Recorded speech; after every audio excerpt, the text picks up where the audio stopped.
Willkommen in einem anderen Aufregungsvideo, or welcome to another exciting video, in this case part 7 of my military history series, in this case covering the Battle of Marathon. Now, the Battle of Marathon was a battle fought between the Persians and the Greeks, principally the Athenians, in September or August, on possibly the 12th of either month. This video is mainly focused on looking at the battle from a figure gaming point of view, which includes the order of battle, troop types, and the flow of battle. If you wish a big picture of why the battle was fought, then this may not be a video for you. But if you want to know about the troop types, force mixes, and what actually occurred on the battlefield, then continue to view on.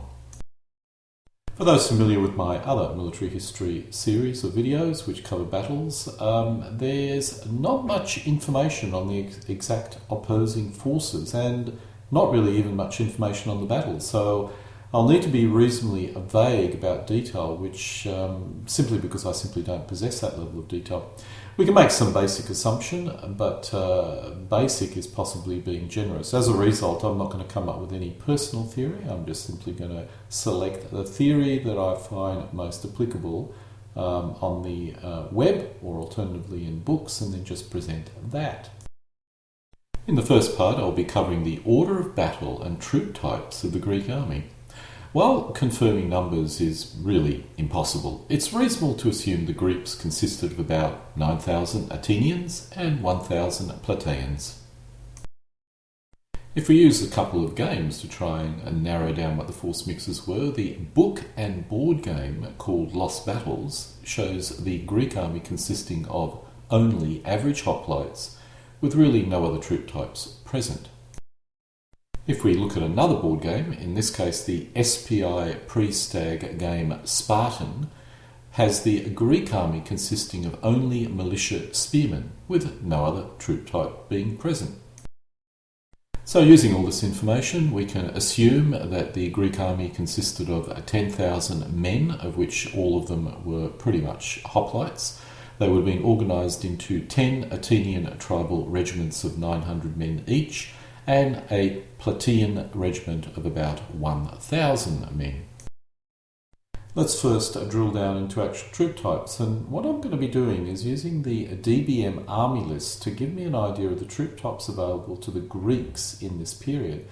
While it's almost certain that only hoplites were involved at Marathon, let's cover the other troop types which could be expected in an Athenian army, including the Plataeans. Now, while we know that the Greek army only consisted of one troop type, I thought I would go through the entire army list to show people what all the troop types the Greek armies could possibly be expected in this period. There were no Athenian cavalry at Marathon, according to our few sources, but if there were, most army lists show hoplites mounted on horses, and this army list indicates that the Greek cavalry were irregular cavalry. Irregular means that they were difficult to control and considered as inferior either in skill or morale, so they weren't particularly very effective.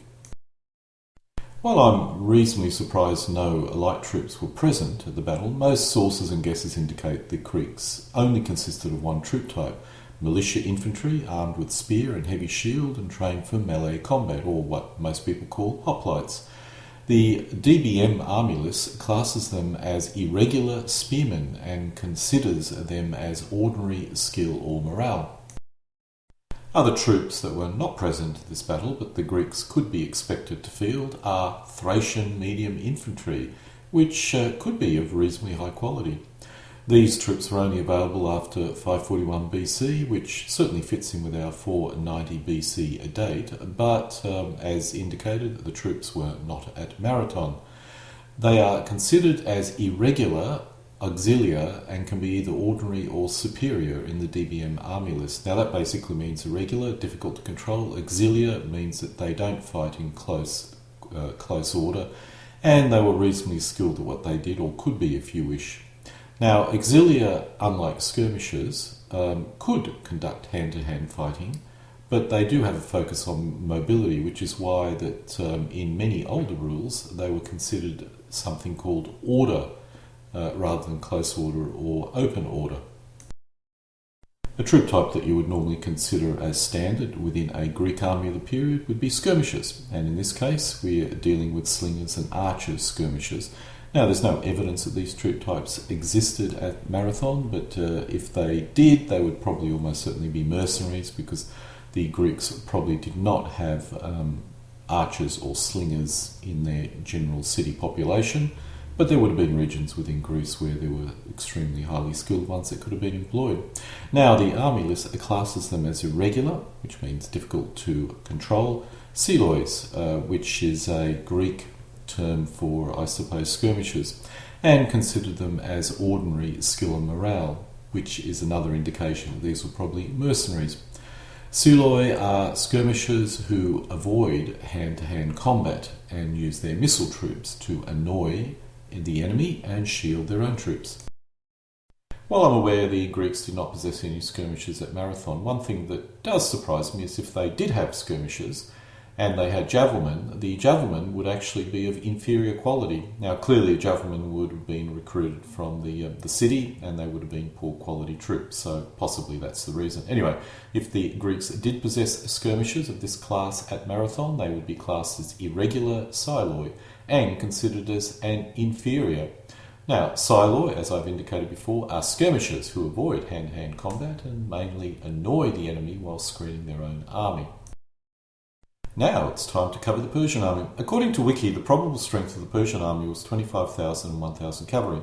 Some of the forces would have been embarked on the ships, ready to sail to Athens, or already on the way to Athens, so we're uncertain how many actually stayed. However, Herodotus does seem to indicate all the cavalry had left. Most wargame sources indicate the Persian army was probably around about the 15 to 16,000 size. If we go to our Lost Battles board game / book, the Persian army consisted of average archers, Levy hoplites, average heavy cavalry, and Levy light cavalry. Yes, it does assume that the cavalry was here, which I'm not quite sure is correct, but anyway, that's the way that this set of rules or scenario depicts Marathon. If we move over to the SPI Spartan board game, the Persian army consists of what they call militia infantry, militia spearmen, barbarian infantry, bowmen, and skirmishers. And the number is around about the 16,000, and you'll notice there's no cavalry. After looking all the various sources, in summary I have to conclude that the Persian army consisted of around about 16,000 men, and if we use the SPI Spartan board game, there were 5 different basic troop types. Now, 2 of them would have been the Persian and Sake infantry in the centre, a small number of hoplites, possibly Ionians, on one flank, and something called barbarian infantry, which probably represented some sort of auxiliar force or order, that is, not close order archers, but and not skirmish, but something in between. And of course you would have had the mandatory skirmishes. Let's now look at the Persian DBM army list. While it's very unlikely any cavalry were involved, I'll cover them quickly. A lot of the troop types here would also be unlikely to be involved, as I would expect the Persian invasion used almost certainly part of the core army from Persia and would have been supported by local troops from the point of embarkation. So it's very unlikely that troops from India would have been involved in this particular battle. Once again, using DBM army lists and all the possible troop types the Persians may be expected to have available, even if they were not present at Marathon, we start with Guard Cavalry. Now this was almost certainly the elite of the Persian cavalry force, and it was classed as regular, which meant it was very disciplined and well organised and susceptible to command. Now, these would have not been involved in the invasion because I suspect that you would require the king to be present for these guys to be around. Anyway, if they were around, they're classed as a regular cavalry, ordinary quality or morale. Cavalry in this army list are horsemen, which are not skirmishers, although mobility is still a key. So in this particular case, they would be slightly closer order than, let's say, skirmishers. They would do their fighting, and when they got tired or run out of ammo, they'd run away, rest, and then go back in again. Unlike skirmishes, they're not really designed to basically follow a routing force, and although they could, and not designed to really screen your army. They were actually designed to fight as cavalry. Now, the cavalry that would have been present, even if it was on the ships, would have been standard Persian cavalry. The army list classed them as irregular, which means they were harder to control than, let's say, the regular guard cavalry, but still ordinary quality, so the quality was still reasonable. The next sort of cavalry that we'll be covering are skirmish cavalry. This is, for example, the Caspian or Scythian light horse. They would have been almost certainly bow-armed. They probably weren't even in the Persian force, although it could have been. Anyway, they weren't at the battle. They're classed as irregular light horsemen, considered as fast or classed as fast, which means they fight in a thick swarm of small parties closing in succession at the gallop for short-range shooting passes with bow, and then using their speed to avoid contact. I must be honest, I have no real idea what Sagartian lasso men were, but they were clearly irregular light cavalry, and I assume their main weapon was a lasso. They were almost certainly not at Marathon. The army list classes them as irregular light horsemen, considered as ordinary. Another type of cavalry is the Bactrian Cavalry. These are high quality irregular light cavalry. They were not obviously involved at the battle, but they may have been in the ships. They are classed as irregular light horsemen and are superior, so these are pretty good troop types for the Persians. Now, one troop type which was absolutely certainly not on the boats in any way, shape or form are Bedouin or Arab cavalry. They wouldn't have probably mixed very well with the horses, so they wouldn't have been transported. Anyway, the army list classes them as irregular cavalry, classed as ordinary, or alternatively they could also be irregular light horsemen, classed as inferior. Now we move to the infantry. The highest quality are the immortals. Now, it's unlikely the immortals were present at Marathon, as I would assume you would require the king to be there as well.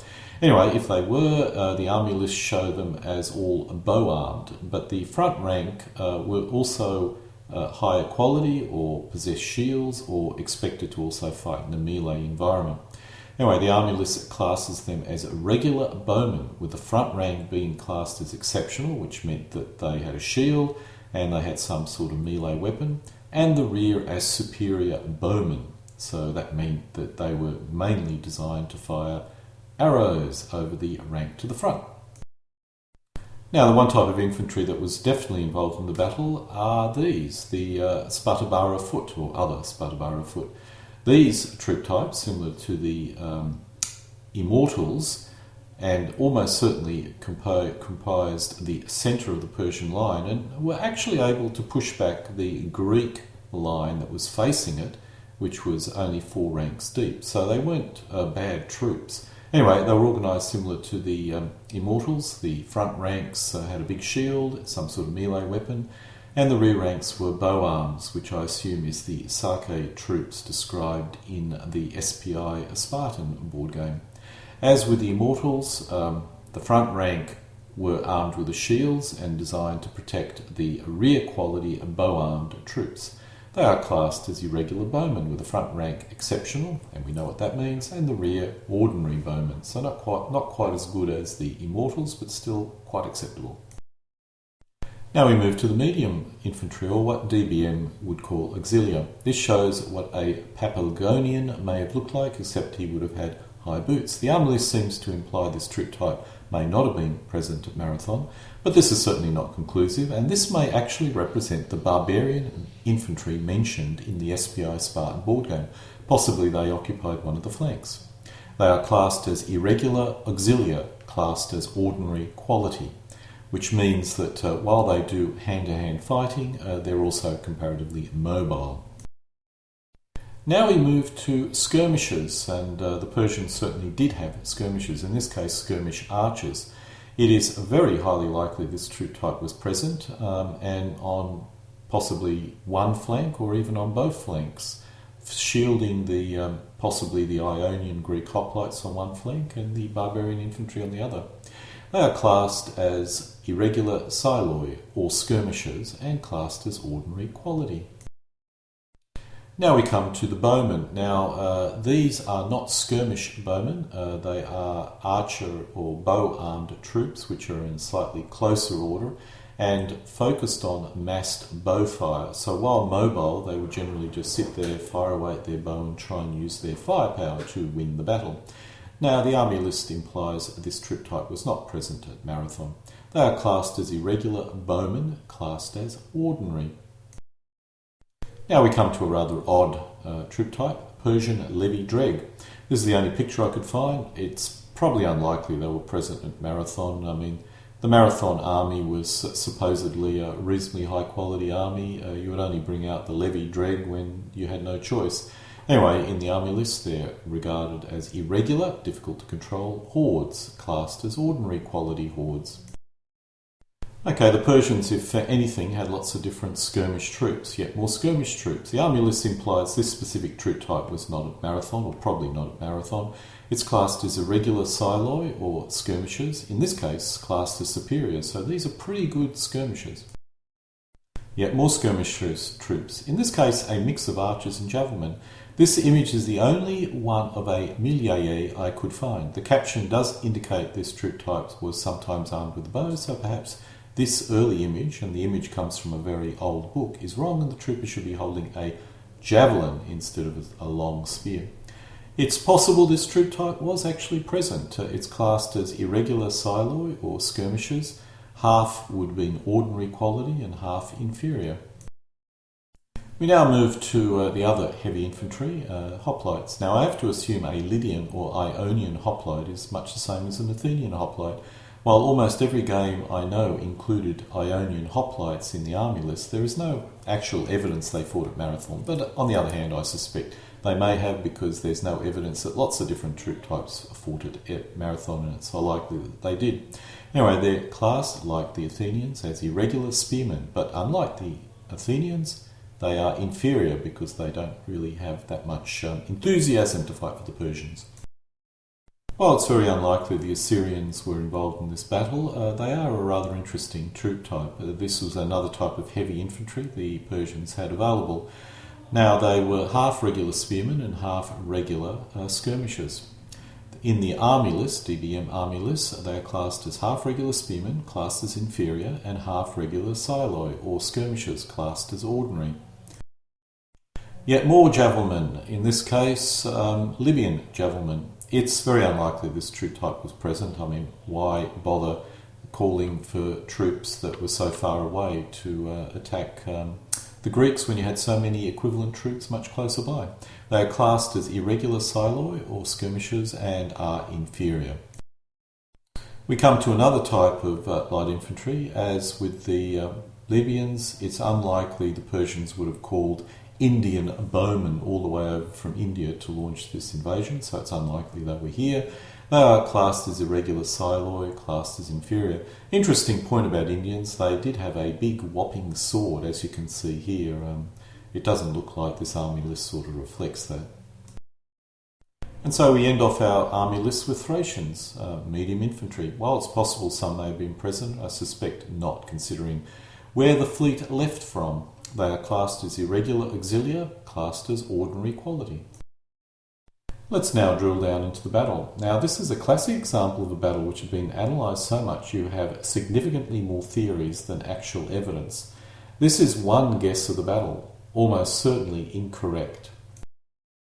This is another guess, also almost certainly incorrect. The reason why we know that these early maps, and early in the piece, this is the way most people thought the Battle of Marathon sort of flowed, but the reason why we know it's not accurate is we found the remnants of the Greek camp, and the Greek camp was simply not present in the location indicated on this map.